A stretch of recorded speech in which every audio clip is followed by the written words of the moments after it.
On this episode of Take Back the Advantage, we talk about questionable Sun Tzu quotes, Boer War Boy Scout bluffing, and we speak with SANS principal instructor Bryce Galbraith. Don't forget to subscribe to the channel to get all the deception content you can handle, coming up right now.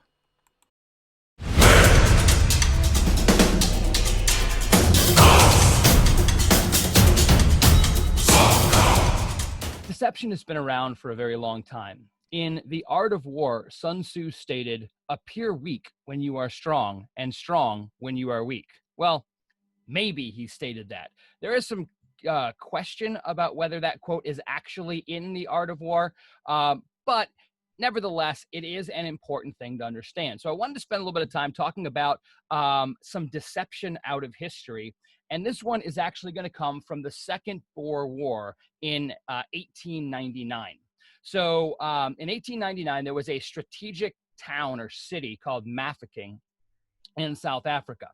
And the English had sent a guy, Colonel Baden-Powell, to that city to help defend it. And they sent him with about 2,000 troops. Well, the Boers, who wanted to take the city, outnumbered Powell's forces basically 4-1. So Powell had about 2,000 troops. The Boers had over 8,000 troops. And so, this is a pretty losing situation. A siege was enacted by the Boers. And let's face it, if you're outnumbering your adversary 4-1, you've got a pretty big advantage. So what Powell did was he basically went into a process of deception, of bluffing, effectively. So they made a big show out of planting fake landmines. So they created what looked like landmines, and those things were fake. They actually had troops move through their trenches and pretend that they were evading barbed wire in the trenches to make it seem like the fortifications were better than they were. They had artillery. They had a limited number of artillery and stuff, but they used lighting, and they would move the guns throughout the town to make it seem like there was more. They created fake artillery. They even had the soldiers, when they were performing day-to-day activities, like, just fixing ripped clothing or getting water or whatever, they had the soldiers dress as women so that it would seem like there were more people in the town. And it also helped that the soldiers didn't get shot when they're going to get some water or whatever. Powell actually forged a letter to a dead friend. So he sent a letter to a friend who is no longer alive, but that letter, they knew it would get into the hands of the adversary, and it talked about reinforcements coming. So it turned out that Powell was able to hold up, outnumbered, outgunned for 217 days, basically by bluffing. This was a huge, huge win for the English at the time. Powell became an instant celebrity back in England. And if the name Baden-Powell seems somewhat familiar to some of you, he also went on to found the Boy Scouts of America. And part of the advancement, or part of the popularity of the Boy Scouts, originated because of this particular siege. Now, when we talk about looking at this thing from a cyber perspective, we can do some of the same things. We can use deception to act as a deterrent. So, for example, if I created a bunch of fake hosts on my system or in my network, but I named them in such a way that it made it look like a lot of really high-end security technology was layered throughout the environment. Hi, I've got this file and print server, but I called it my, network IDS or whatever. And so when a bad guy gets on there and they start looking at what's on the network, they're like, whoa, there's a whole bunch of security technology here. Maybe I'll go find an easier target. You could supplement that stuff by sending fake sort of periodic messages about incidents that you're actually handling. So if an attacker was able to get their hands on some of those messages, they're like, wait a minute, these guys are actively handling incidents. They might not be handling my incident, but it's only a matter of time, type of a deal. Even doing things like making it seem like more ports are open than are, or more hosts are live than there are, that can add a lot of uncertainty and confusion on the part of the attackers, and that can overall provide a deterrent type of an effect. So I thought that was kind of an interesting story to kind of segue into different uses of cyber deception. Now, that said, we do have an interview that we're going to be doing today, and we are going to be interviewing Bryce Galbraith. Bryce is a principal instructor with the SANS Institute. He teaches, and I pulled this off of the SANS website, so if he's got any others in there, he can add it in. But I know he teaches the Security 501 class, Advanced Security Essentials, and the Security 599 class, Defeating Advanced Adversaries, Purple Team Tactics and Kill Chain Defenses. He also works as a freelance consultant for Layered Security, where he does work, among other things, in cyber deception for his clients. He was a member of Foundstone's penetration team, and while working for Foundstone, he was also the co-author and senior instructor of Foundstone's Ultimate Hacking Hands-On course and a contributing author to Hacking Exposed Network Security Secrets and Solutions. He's in a part of and working on his master's degree as part of the SANS Technology Institute master's program. He maintains a number of industry certifications, including Certified Ethical Hacker, CISSP, CCNA, Security Plus, GHFI, and a bunch of GX certifications, the Enterprise Defender, GX Certified Incident Handler, GX Certified Penetration Tester, and the GX Security Essentials certification. So, Bryce, what did I miss? That's good enough. Awesome. Well, welcome to the program. I'm very, very glad you could make this. And in the interest of full disclosure for anybody who's listening to this, you guys may be aware, having listened to some other episodes, that I'm in the process of working on a SANS class for cyber deception. And Bryce is actually my co-author on that class. So Bryce is doing a lot of the cool technical lab work while I'm doing the boring writing slide content. And Bryce has been involved in deception for a long time. So let's just jump into that. Hey, Bryce, what kind of got you involved in deception, and how long have you been involved in it? Kind of where's your deception story begin? Interesting story, because I've been doing the sort of ethical hacking related tasks for many years, probably pushing 25 years now.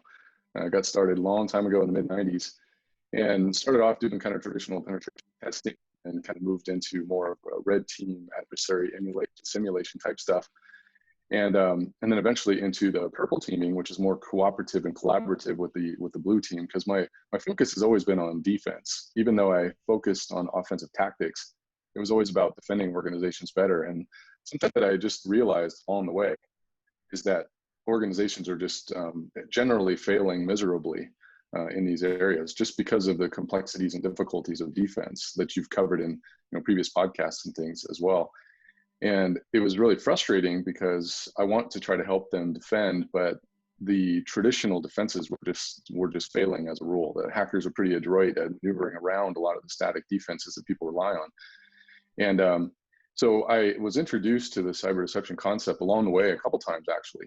But I, like many people, kind of dismissed it as just traditional honeypots, where you just kind of set them out and hope somebody wanders into them, and maybe you can observe some and get some threat intel about what the hackers are up to. But when I actually really understood how cyber deception can be used as a very deliberate, very strategic defensive tactic, it piqued my interest big time. And that was probably about maybe 5-6 years ago, something like that. And I heard somebody do a presentation on it, and it clicked finally. And then I realized, why isn't everybody doing this already? This is what we've been missing all this time. Oh my gosh, it was like the light bulb went off in my head, and just exploded of it and implementing it with my. Awesome. Yeah, it's kind of one of those interesting things. Like, so I'll ask you this. So I've talked to a lot of people that have found out about and are involved in cyber deception. Do you know anybody that actually understands this topic that isn't just wildly passionate about it? No, it's true. Once they actually understand what we mean by cyber deception, and they get over some of the preconceived notions and misconceptions, it gets people this, because you see other people get excited about it, and then they go back into their own organizations and they're able to come up with creative solutions to set up actual cyber deception campaigns, not just throwing little honey pots and honey tokens here and there hoping, but actually having a strategy and a real campaign and a real deliberate type of actions, and then having them have success. It's been really, one of the best parts about this has been hearing about people's successes with this. I see it with my clients, but I hear from other people, like, because we do cover it briefly in some of the courses at SANS. And I've talked about it on podcasts and stuff and webcasts in the past. And I've had people contact me later and tell me about some of the strategies they deployed and how they had success. And that's awesome as well. And I'm hoping, as you are, I know that we can get the word out to more people and give them the tools and the tactics and also the mindset, because it's so much about the mindset, and help them be able to be successful with this as well. It's exciting. Awesome. So you just like blasted me with like 3 different questions that I want to come back to you with. So I'm going to lay them out so I don't forget about them. And then we'll hit them one at a time. So the first question that prompted me is, you talked about a lot of the misconceptions or misunderstandings that people have. I'd like you to talk a little bit about that in terms of what do you think those misconceptions are. So that's kind of topic number 1. Topic number 2 is, you talked about some of the successes and some of the cool things that you've seen done and those types of things. So I'd like you to talk a little bit about some of the favorite things that you've seen in terms of like, wow, this is awesome stuff. So, point number 1, what are those misconceptions or misunderstandings? And then what are some of your favorite deception stories? Great questions. As regarding misconceptions, there's a couple of them, and they're kind of on opposite extremes of one another. One response that I often get from people initially is sort of a general dismissal, or maybe at least apathy. They don't really, it's important. They don't necessarily understand why this can be so helpful for them on the defense. And I think a lot of it's just misunderstanding. They kind of dismiss it as a traditional honeypot. You stick a system on the network and you hope a hacker comes along and interacts with it so you can maybe gain some threat intel or something. And they don't, because they're only looking at a very, very small piece of it. But and it's hard to articulate very succinctly and very, like 30 words or less what cyber deception is. So you find yourself explaining it a lot to people to try to help them understand the bigger picture and how this can be like a game changer. Like, taking back the advantage, like the name of your podcast. It's just, it is an absolute game changer for organizations if you can get them to understand. So that a general misconception or just dismissal in the beginning is one thing you have to kind of overcome initially. And then on the other side of this, what I've run into is that people that have actually considered it, other concerns, legal ramifications. And those are definitely something that have to be considered. But I think once they start to understand how we play the deception game, they realize how relatively easy it is to deal with that problem. It's not what they think a lot of times, and it's not matters of entrapment or any of those dangers that sometimes people worry about. A lot of it is just being very, very deliberate and strategic with your deception campaign to help increase your detection capabilities. It can be very safe, legal, ethical, all those things that we want. It can be very professional and just part of the overall defensive strategy. You quoted Sun Tzu before, and another maybe paraphrasing part of that is, all warfare is based on deception. There is no place where espionage is not used. And then he follows up with offer the enemy bait and lure. But it's more about an actual strategic campaign rather than just sort of laying honey tokens and canaries all over inside your network. And that's the part that takes a while to help people to understand. So there's the kind of general dismissal, usually based on lack of understanding. And then there's, on the other side, a lot of reservations regarding potential legal ramifications that are easily addressed, but that's an initial resistance that we get from people sometimes. And then the other one, if people are familiar with this concept, sometimes they immediately lump this into the hacking back concept. I'm sure you've ran into that as well. Once or twice. And of course you have to put the brakes on that right away, because that is not at all what we're condoning with this. And so we find ourselves explaining these concepts and helping people really understand what's happening. And when we do that, usually, like you said, people get really excited about it. I've seen the light bulbs just come on and they get absolutely really excited about this, and they start jotting down notes and things they can do when they get back. Yeah, I think the biggest problem that I see, and it goes along the same lines of what you're talking about, is that every once in a while, you'll see some advertisements for some new product, right? Oh, insert this doohickey into your engine compartment and it's going to give your car 100,000 miles per gallon, right? And it's like all this snake oil that seems far too good to be true. It's, hey, wait a minute, I can spend $15 and increase my gas mile, double my gas mile. And everybody's like, no, it can't be. And with deception, it's one of those things that you're like this stuff isn't hard at all. It's like almost trivially easy, and it is so phenomenally capable that in all honesty, I think that most people think it's snake oil. It's like, hey, we're promoting this topic that's supposed to solve all the world's problems. And at least from a security and a detection and an attribution and a threat intel perspective, it actually does solve those problems.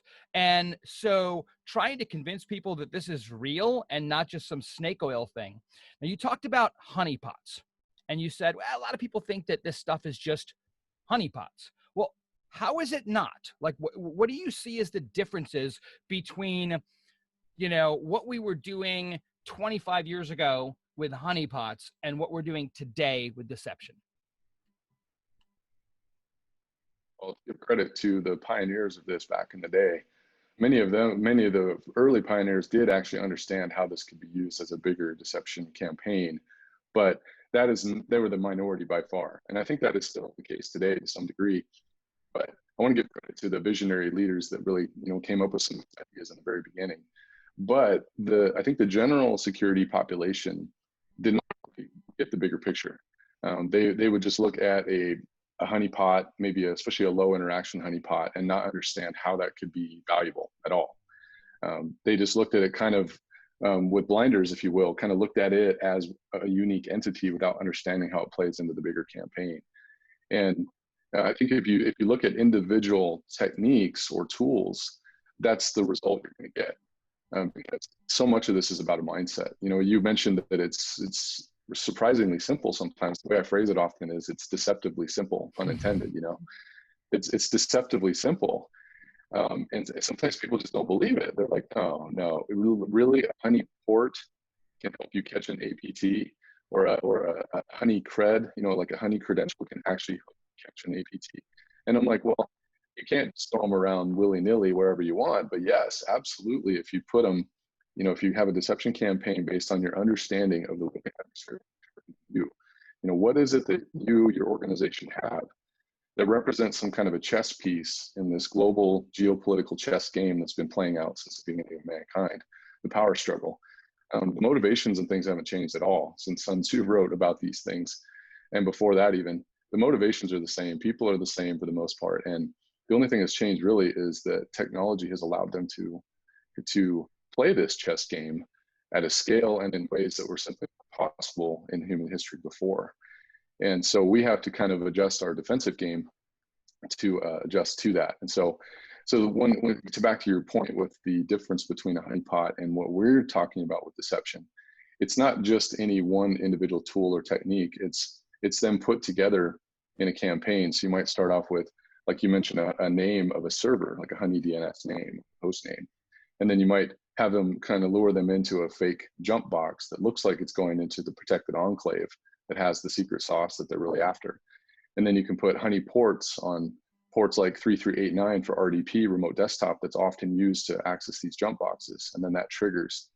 And you can lay down honey documents along the way too. So, I mean, you think about what might be on that's going into the most protected enclave of the entire organization. What might an administrator have there? Maybe it's an automation script, maybe it's some source code for something, maybe it's a credential that's in memory that they try to scrape. Maybe it's a network diagram. Any number of things can be placed in their path. And when you do that strategically at each step of the way, it makes it very difficult for an adversary to achieve their objectives without tripping some of the alarms. And so one analogy I like to use, there's an app, you may have seen it. It's for Android phones, and it's called Haven app. I don't know if you've seen that or not. But it uses all of the sensors on the phone to try to detect if somebody comes into your physical space. So like a hotel room, for instance, because I travel quite a bit pre-COVID. Yeah, we used to. And yeah, we used to, right? I still remember it. And hotel rooms are a really interesting challenge because you have basically no control over that room when you're not there. And there's no way to keep somebody from going in there. And it's hard to know if they do, in fact, unless you set up some kind of a camera. But I really like the mindset of the Haven app because it uses all of the sensors on the phone. And if somebody even comes in and flicks the light on, the light triggers the light sensor. And boom, it starts recording and it sends the information back to you. So you immediately know if they make any noise, if they jiggle it. It's got audio, it's got cameras, it just does all kinds of recording. And I like that analogy because we're dealing with situations often where the adversaries do have a lot of the advantages, but this is our house. This is our networks. We understand it better. And when we start to really understand the way these tools, like honeypots and other things that we discuss, when you start to understand how these can actually be put together very deliberately, very strategically as part of an overall campaign to put these things right in the path of the adversary, which requires understanding. And I think that's one of the reasons why it's difficult for folks, because it's products can help, but it requires a mindset and an understanding to compensate and to go along with that. And so when you understand the TTPs, the tactics and the techniques and procedures that adversaries are actually using, then you start to see how the techniques that we talk about in the cyber deception space and how those can actually be used very, very, very effectively. So it's more than just a individual tool. It's more about how it fits into the bigger overall strategy.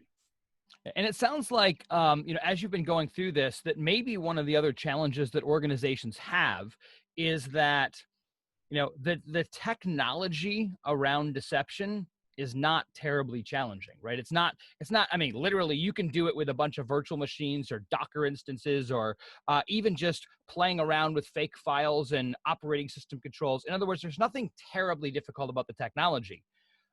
Where I think that maybe one of the bigger challenges is this aspect of, knowing your adversary. Going back to Sun Tzu, and I've quoted this before on this channel, is Sun Tzu stated that if you know your enemy and yourself, you will not be imperiled in 100 battles. If you know yourself and not your enemy, you'll win one and you'll lose one. And then I forget the exact quote at the end of it, but he's basically like, if you don't know yourself or your enemy, you will be imperiled in every battle. And so this aspect of taking defensive people, like defenders, blue team people, and telling them you need to understand your adversary. You need to understand the bad guys in order to be able to defend against them, not just because you want to know what they're going to do so you can, detect them or whatever. But if we're going to do deception, we have to give the bad guys exactly what they're looking for, just under our terms. And so understanding those bad guys could be a challenge for some blue team defensive oriented people.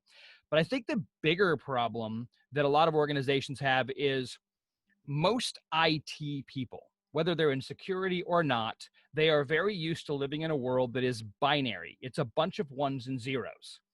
And deception is a world that is anything but binary. It's not, we're not talking digital, we're talking analog, we're talking human beings and psychology and sociology and all that kind of stuff. And those are skill sets that, well, let's face it, those are skill sets that most IT people do not have. And I think that's one of the biggest gaps, is telling somebody, look, I'm going to put you, if you think about it, what we're talking about is actually more similar to establishing a good marketing campaign or writing a novel than it is to something technological, because you've got to create that message. So what are some of the things that an organization can do if they're like, this deception stuff sounds cool, we're not sure if we're ready for it? What would you say is, I'll put a caveat, because I want to make sure that I'm not being overly precise here. So I understand that deception, an organization could just do it, but in a perfect world situation, what should organizations have in place? What should they know? What are the precursors or the prerequisites, if you will, to deception? And not just technology. Great question. And actually, one of the things I spend quite a bit of time with my clients usually, I know that if we don't figure those things out initially, usually have to try to understand what it is that they have that adversarial forces around the world would be interested in, and not only what they would be interested in, but why, and how would they go about going after it. And are they interested in confidentiality, integrity, and or availability attacks on top of all of that? And until you really have an understanding of what it is your organization has that is basically a chess piece in that global geopolitical chess game I mentioned, it's hard to build a deception campaign. And I think one of the challenges people run into with this type of thing is it's not binary, and you can't just go buy a product. Now, the products help, greatly. And there's some amazing deception products that are fantastic tools to help facilitate this. But it requires people to wield those products as well. And that's where the understanding comes into play. And I think that's one of the challenges our whole industry has faced over the years. They go out and buy the next gen whatever, the next gen firewall, or the whatever the best of breed seam might be for this turn, or the way I talk about it sometimes, it's whatever ends up in the magic quadrant on the Gartner report, just as an analogy. And there's nothing wrong with that, because those tend to be the best products available, but that doesn't necessarily mean it replaces the human being. And that's the thing I think that where deception is, for me personally, has been one of the most engaging parts of it, is that it really is person against person. It's human beings sitting down, figuring out what the other human beings are trying to do. Kind of like Spy versus Spy, the old cartoons, if you recall. And what is it that they're going to do? How are they going to do it? What are their paths? What tools and techniques are they likely to employ? And until we understand what we have that they want and how they're going to come after it and what they're planning to do with it, it makes it very difficult to build a deception campaign. So what I always try to suggest they do is, anytime they've already figured this out as part of their disaster recovery plan, business risk management or risk assessments that they've done in the past, a lot of times they've already identified what some of those critical business processes and the data sets that go along with them and things. And that can be a great starting point for the organization. And then a lot of times what I bring to the table, and what people that do this type of work, we bring to the table the understanding of the adversarial TTPs. And so if we understand what the organization has and then have an understanding of the TTPs, then it all starts to come together. Well, one more thing, have to know the deception tactics too. Yeah. So it sounds like you've got a, I'm going to kind of compress that. Know thyself. Sure.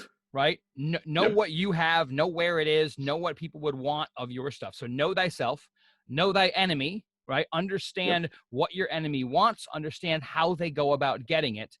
And then the next thing is know what your goals are. You need to clearly define what your objectives are with respect to deception. And then, to that last point, the ability to shift over and have a person versus person. It's kind of funny that you brought that up, because I think in every one of these interviews that I've done, I've ended up kind of bringing up that same point, which is traditionally our security defensive posture has always pit technology against a human, the attacker being the human, and if you think about it, our defensive technology is largely geared towards stopping automated threats, right? Our security posture is designed to stop code red. That's what we try to do. But that's not what's happening today, because the attackers are much more stealthy. They're much more deceptive. And when a person is pit against a piece of static technology, the person's going to win. But by being able to shift over with deception to have a human being up against another human being, now we even the playing field. Or maybe even, if you think of it this way, good guys, we have all the advantages already. We have budget, we have people, we have technology, we have staff, we have all these advantages. It's just that the bad guys have been using deception against us, and we haven't been using it against them. So I think that's a huge, huge game changer. Now let's go back to a question that we mentioned before. You talked about seeing some. What have been some of your favorite deception tricks or success stories? And I definitely understand if you can't mention names of companies or whatever, but success stories, tricks, things that you're just like, this is the coolest thing ever. Well, I'll tell you, it's a perfect segue, because the best successes that we've had are because of what we just discussed. Really understanding what the adversary was doing. And as you know, the more you discover the actual TTPs that adversaries are using, if we miss the initial sort of entry point, if we miss that initial exploitation that they use to get that code execution initially, they basically become ghosts as far as most organizations are concerned, because they assume the legitimate security context of actual users in the organization. And then they move around using normal protocols and SMB and RDP and SSH and all these things. And many organizations are simply not equipped to catch that sort of thing. Mm-hmm. So I often say that one of the one of the holy grails, if you will, or one of the main goals of cybersecurity is trying to detect malicious use of legitimate security context. And that I've thought about this for years, and to me, that is one of the most important things we can possibly do.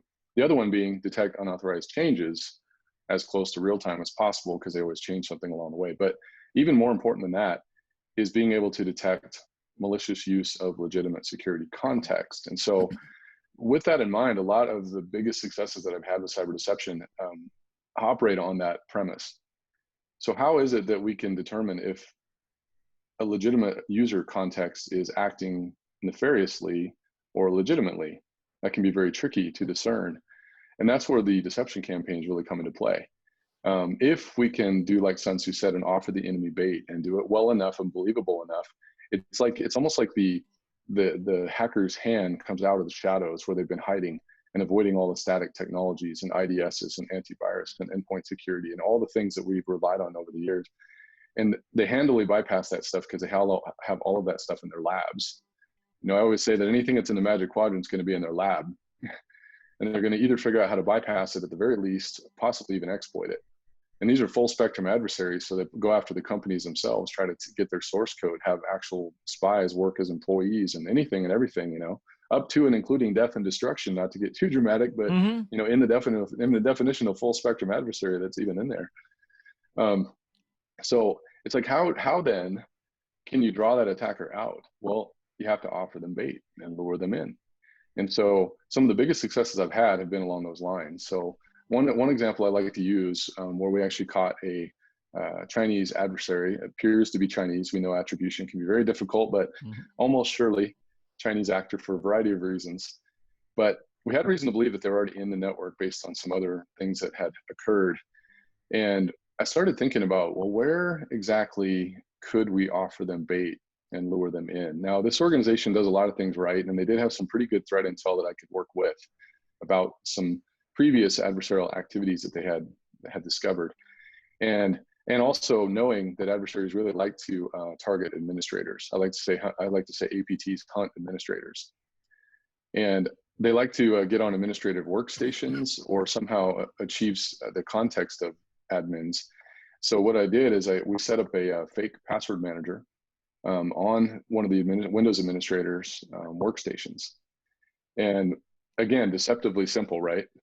But we put a fake password manager on there and set up NTFS file event logging, just standard NTFS event logging. But a lot of people don't realize that with Windows event logs, you can actually have it trigger an action when the event is generated. And it's all built-in functionality. You don't need like agents or anything. And so we just had it automatically kick off an automated response script that went down through the order of volatility, kind of a DFIR, digital forensics incident response term, but you know, go down through the order of volatility, grab memory. So we grabbed, because we know the more sophisticated adversaries like to hang out in memory. So snagged a copy of memory, network connections, who's logged on, drivers, you know, all that fun stuff. And it was all automated. It happened multi-threaded, extremely fast. By the way, while I'm thinking of it, we're going to start using CAPE. If you haven't checked out CAPE, it's KAPE.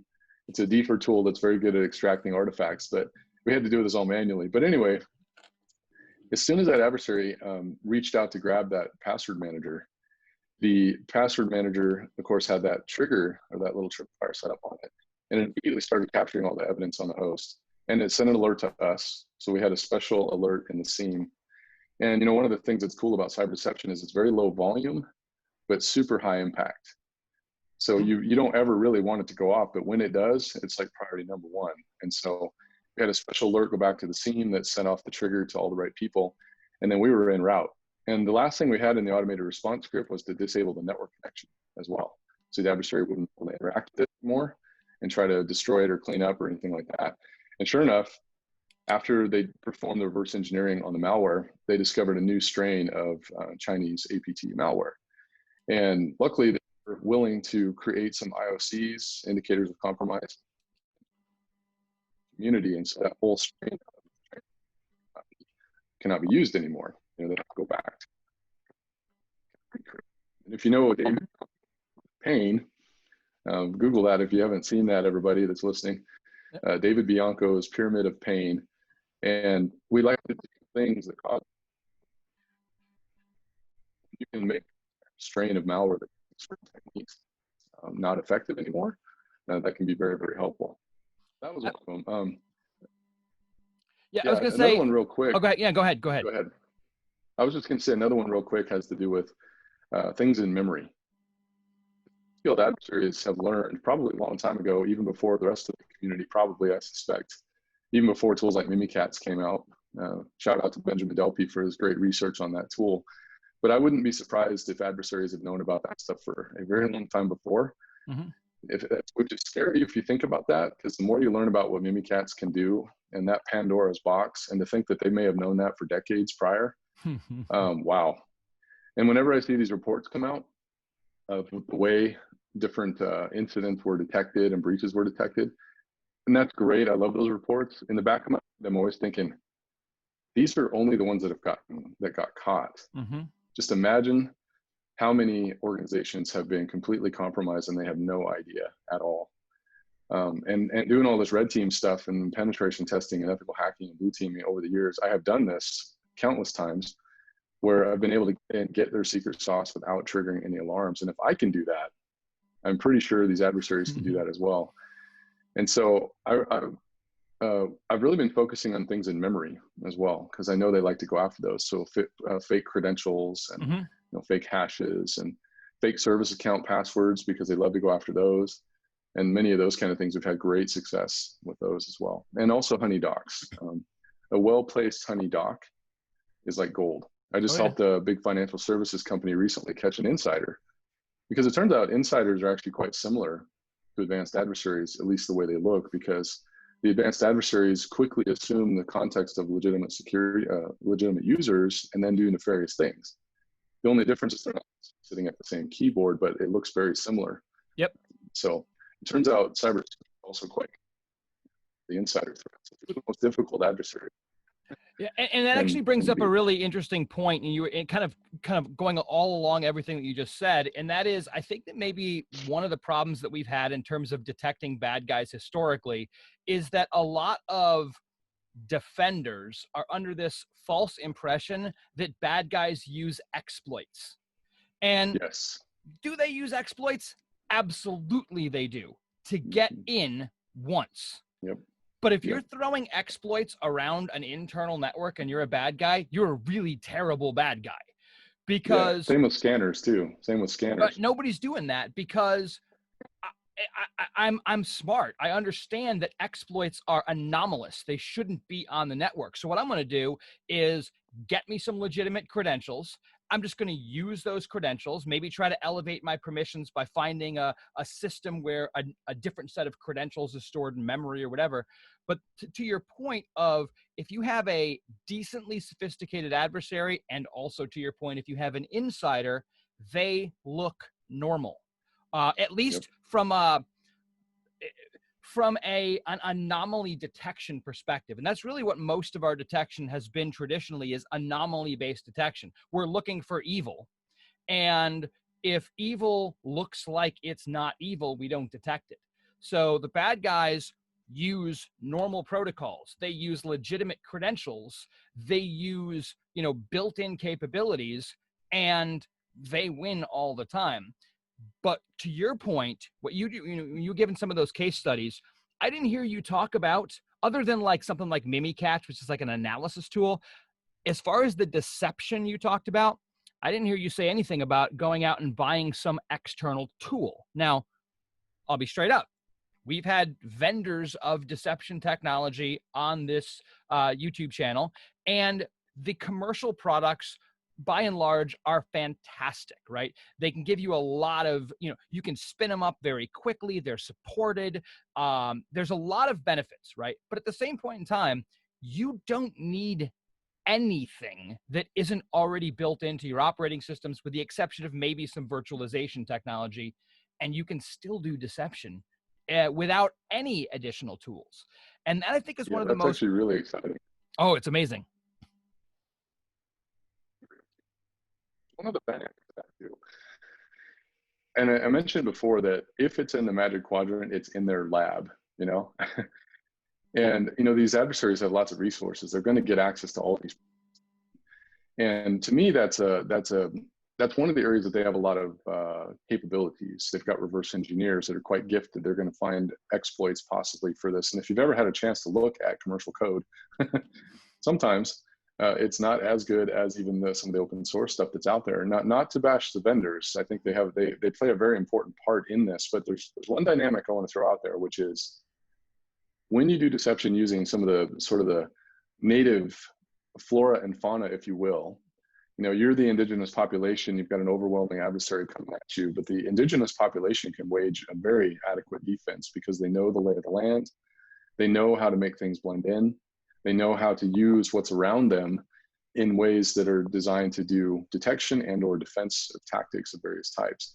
And I think this is one of the areas where we have a really big advantage, because if we can do deception using things that they cannot simply put in their lab, in other words, their money and resources don't help them, that's where we have one of the biggest advantages.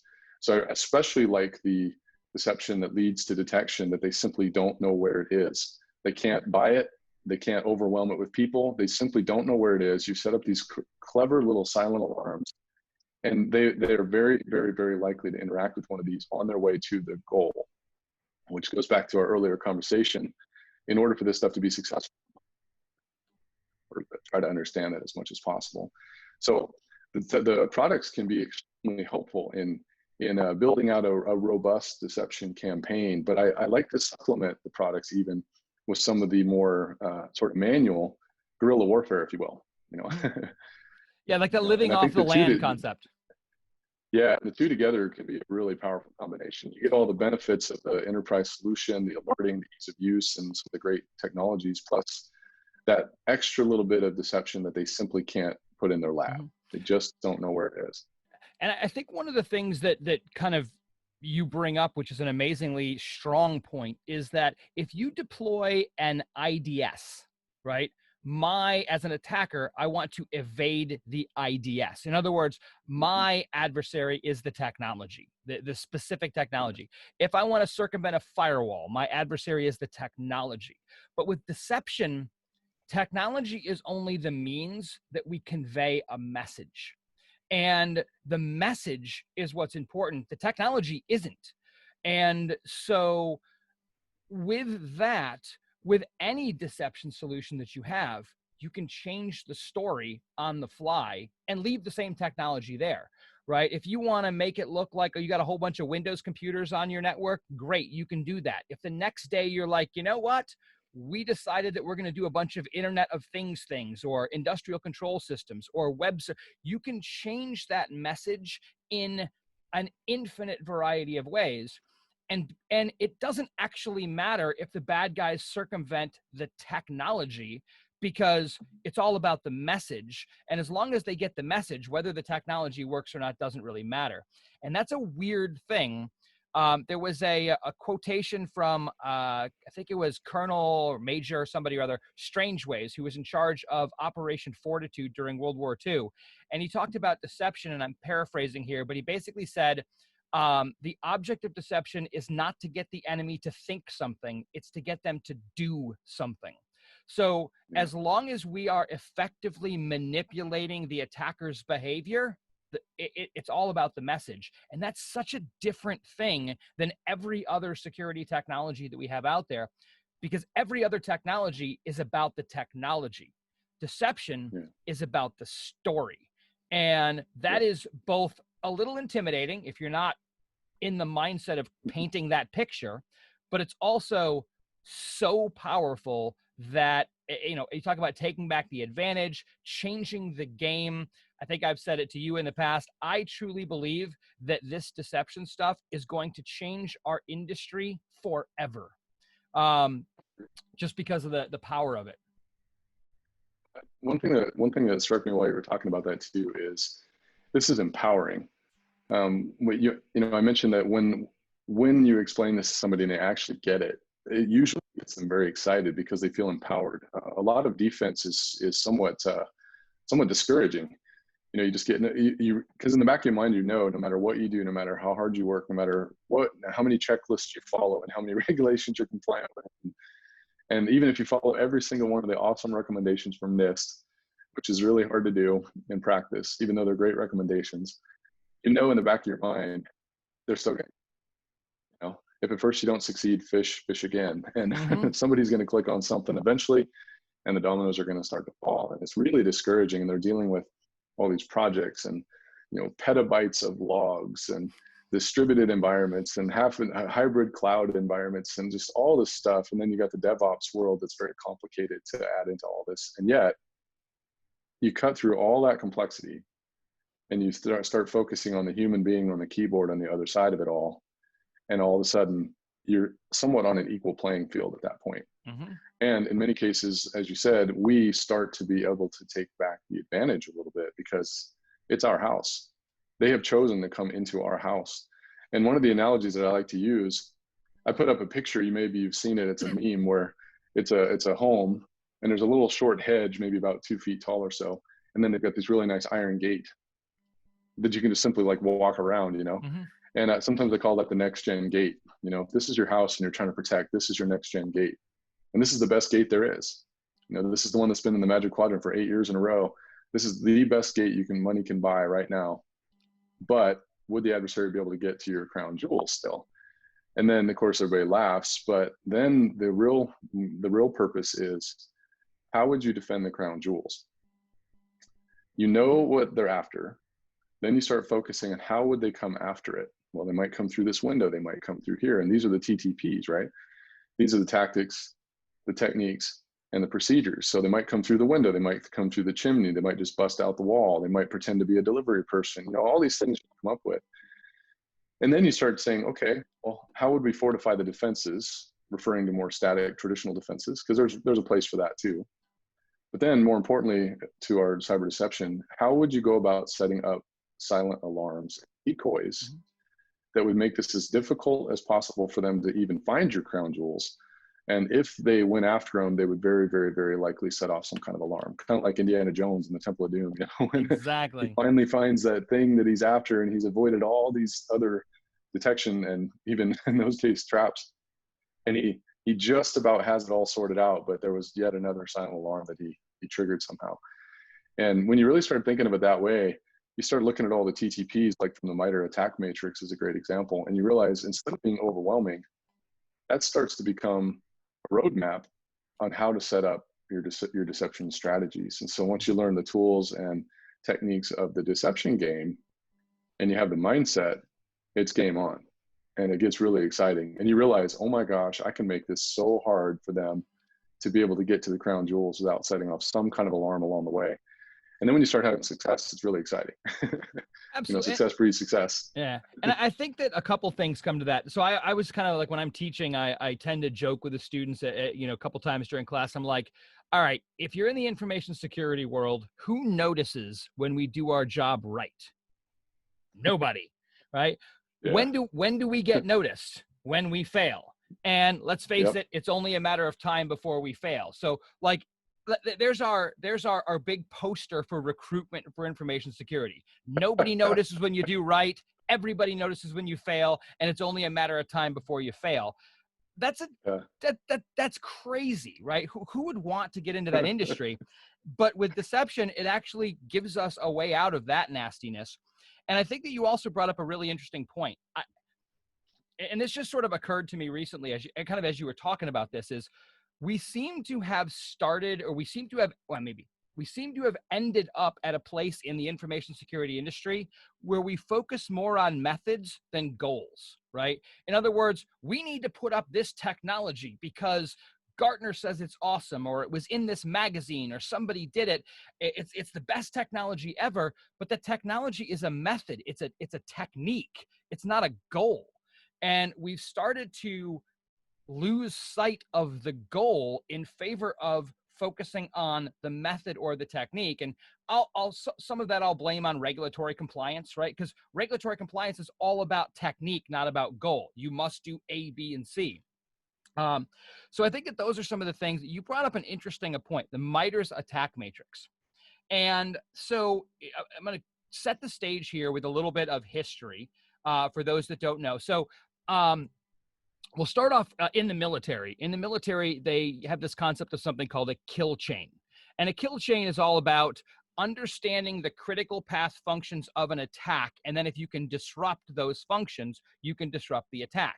Well, that concept was applied to cybersecurity in the Lockheed Martin cyber kill chain. Cyber kill chain. And there's a lot of criticism about the cyber kill chain because it has basically 5 different phases to it.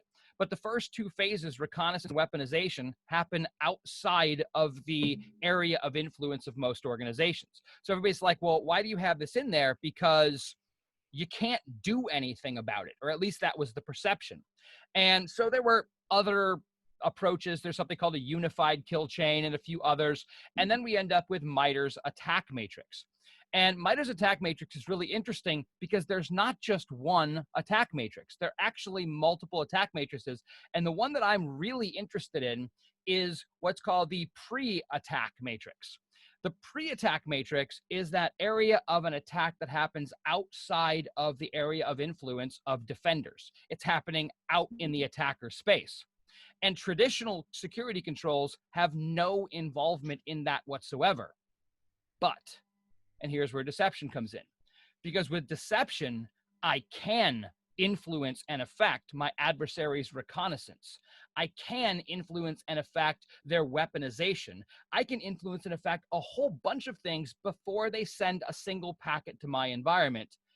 And that is another completely game-changing concept, that we can win the battle before the first shot is fired. Again, we seem to be going back to Sun Tzu all the time. And one of the things that he talked about is most battles are decided before they've even started. And we can do that because we can create that message to attackers that influences their behavior, even outside of them interacting directly with our environment. That's crazy. It's huge. I agree 100%. And there's another part of that too, because we've emphasized how important it is for an organization to really understand what the adversary is after. And I think the attack matrix is helpful there too, because for people in organizations that aren't familiar with what goes through an attacker's mind, when they're sitting around planning who they're going to attack, how do they go about doing that? And that pre-attack matrix really helps them to understand that important process. And then they can kind of apply that to their own organization and say, well, what is it that we have and how would they come after us? And I think that would be extremely helpful even for them just to understand themselves, going back to Sun Tzu again. Yep. And then they can look at the actual attack matrix to understand the adversary's TTPs along the way. So yeah, I totally agree. It's fantastic. Every once in a while a project comes along that's a game changer, and it's definitely one of them. And I haven't said this live on this channel before, but I'll throw this out there now, and I'll just put it out because I'm not committing to it. So one of the things that I'm actually going to be doing some videos on is MITRE's attack matrix, and so I'm going to do some overviews, introductions to it. But one of my plans, in order to generate some additional content on this channel, is to go through every one of the TTPs listed in MITRE's attack matrix and come up with the deceptive answer to MITRE's attack matrix. Now, it's probably not going to be a one-to-one relationship, because sometimes there's going to be a deception technique that could address many of the TTPs, but I'm going to go through every one of the TTPs and map it to a specific deception technique that can work with that, and then demonstrate all of that in little videos throughout the channel, and then also put out some content out there. And I'm actually been talking with MITRE, who is interested in working with me on that. So I think that'll be an interesting thing where you can just go to somebody and say, this is what the bad guy does, and here's the deception tactics that fit and map directly to those strategies. So maybe we'll be seeing the MITRE deception matrix soon. That would be awesome. Yes. Hopefully. So that would be wonderful. Oh, it'd be amazing. It'd be amazing. So I know we're kind of pushing up at the hour time limit here. I'm going to throw it to you. What else, this is your opportunity to throw anything out there about deception, or if you want to bring up anything else, if you want to talk about other things that you're doing, I'll give it to you to kind of throw some final thoughts in here. I think we covered the kind of the geopolitical chess game at this point on how a particular organization fits into that whole thing. I think I would just leave the viewers. They should explore this. if they're hearing about these concepts or it's kind of a newer concept, keep looking, keep digging, keep listening to these videos, keep looking around, and some good write-ups from some of the vendors out there. There's some great products that the vendors put together. Gartner's even put out some good documents on deception and why it's important to organizations.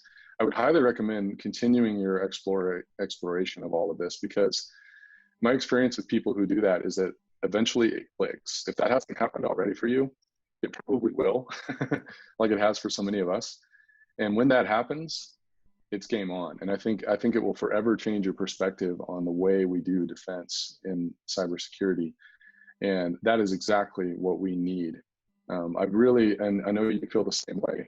I really feel like this could be a turning point for our entire industry, where we can literally start winning in some very powerful ways. And I could actually see, especially if you're able to kind of work with Lighter on this stuff, this is a way where we might literally be able to turn the tables on a lot of these APT activities. Because I will tell the audience, they are not ghosts. They're not invisible. In fact, in many cases, some of these attacks are not even that sophisticated, honestly. And it's just most organizations currently are not in a good position to be able to detect and or thwart these, but it doesn't have to be that way. Mm-hmm. And as you start exploring these things, especially if you start implementing them and have even just a little bit of success, it isn't hopeless. This game is not over. We have a lot of opportunities to start winning in big ways here, and we can make it extremely difficult. I won't say impossible, but really difficult for even the most skilled adversaries to be able to go up and around and over through the organization without triggering some of these. I would just encourage people to keep exploring until that light goes off. Absolutely. I could not agree more. And I've said it to you as well. I truly believe that if we do a good job of deception, we end up creating a situation where it would literally be easier for an adversary to physically break into a location than it would be to compromise it across the wire without getting caught. Wouldn't that be something? I mean, can you imagine, right? I don't know if that means we're all out of jobs or whatever, but. Well, I was actually just going to say, my own career has morphed from traditional pen testing to more of a kind of red, which is more kind of a stealth focus, and into what they call adversary emulation and simulation, and then purple teaming. And all these terms and things have come along over the years and things. But since I've started working with the cyber deception with my clients, I have more than one client that actually brings in more than one, whatever you want to call them, different groups every year. And I actually feel kind of bad, because as part of my recommendations now, I include cyber, and then they put those in place, and the other, they're just falling all over these traps or setting off all these alarms, and a lot of their tricks just simply don't work anymore. And it's extremely frustrating for the other teams and for myself when I come back next time, because once you plant these ideas in smart people's minds, and a lot of vendors are extremely smart, extremely brilliant, or extremely bright, they're missing that one piece, and when you pique that interest in them, and you get smart people thinking on these problems, they come up with really clever things, and it actually makes our job, which is absolutely fantastic. Absolutely fantastic. Yeah. And to your point, the key with this is that it really boils down to deception provides an easy answer, but an incredibly flexible and fluid answer. And those two aren't opposite of each other, right? In other words, that flexibility and that fluidity go hand in hand with the ease. So you end up with a situation where, it's not about telling somebody, go put a fake credential in memory. Because if all I do is tell people to put a fake credential in memory, then I, as an attacker, know to look for fake credentials in memory. But when you get that mindset, then it's not just a fake credential in memory. It might be that. It might be a file somewhere. It might be a URL. It might be an entry in robots.txt that points you to a URL. It might be an entire honey net that you are redirecting people to, anything in between. And it might be one thing today and another thing tomorrow. And you would think that would make for a very hard thing to maintain, but it doesn't. It's easy, it's fast, it works really, really well. And if people start to appreciate that and they start to just think in terms of deception, this isn't a highly complicated technical topic. This is a mindset. And once people start glomming onto that mindset, this world is going to change. And I think for the better. Yeah. Ew. Awesome. Couldn't happen soon enough. No kidding. No kidding. All right, so we'll go ahead and start wrapping this thing up. For those of you who are watching, if you haven't done so and you like the content, please hit the subscribe button. That little bell next to it helps if you want to get updated content notifications when we post new videos up there. If you have any friends who are interested in this topic, please share the channel with them. And if you like this video, please go ahead and hit the like button. It really, really does help out. If you have comments, if you want to see something on the channel, if you liked what you heard on this video, if you didn't like, if you did disagree, whatever, please go ahead and post those things, because I really want to make sure that we all start moving forward so that together we can take back the advantage.